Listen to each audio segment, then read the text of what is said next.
Morgan, when she was born, we were ecstatic because we had Nate, and we definitely always wanted a girl. And Nate loved her from the beginning.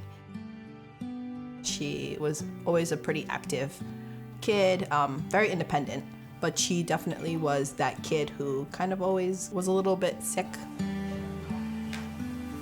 Right before she was diagnosed, I think it was February of 2016, she just didn't look well and took her to the doctor and they felt she had RSV.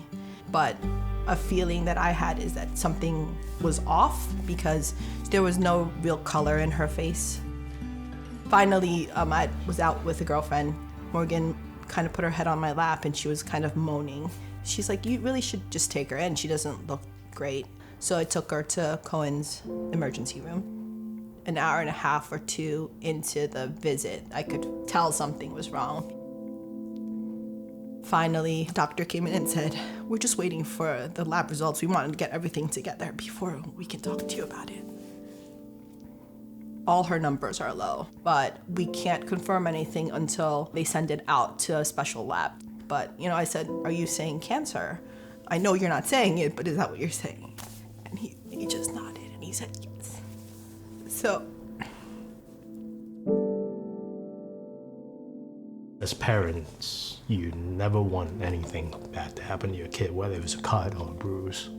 And when you hear it's leukemia, your heart just dropped. She needed a blood transfusion and a platelet transfusion. And there was a fellow, and he was super nice. I just remember him because I'm like trying to grasp for something else other than leukemia just because I know nothing about it.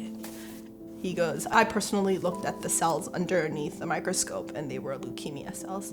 He's like, but I will tell you that they weren't especially abnormal. I think she's going to do okay. Don't worry about it. And that meant a lot to me because I had no idea what leukemia was. And all I've ever known about cancer is that, people don't survive. And so it was, for him to say that, it was a little bit more reassuring for me that night.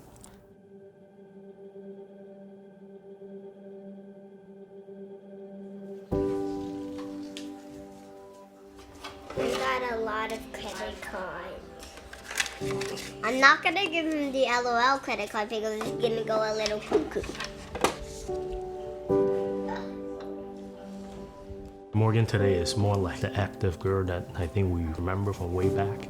She's just surpassed anything that we've wanted for her or wished for her. She's making friends, she's really opening up. That's all you could wish for. Not me.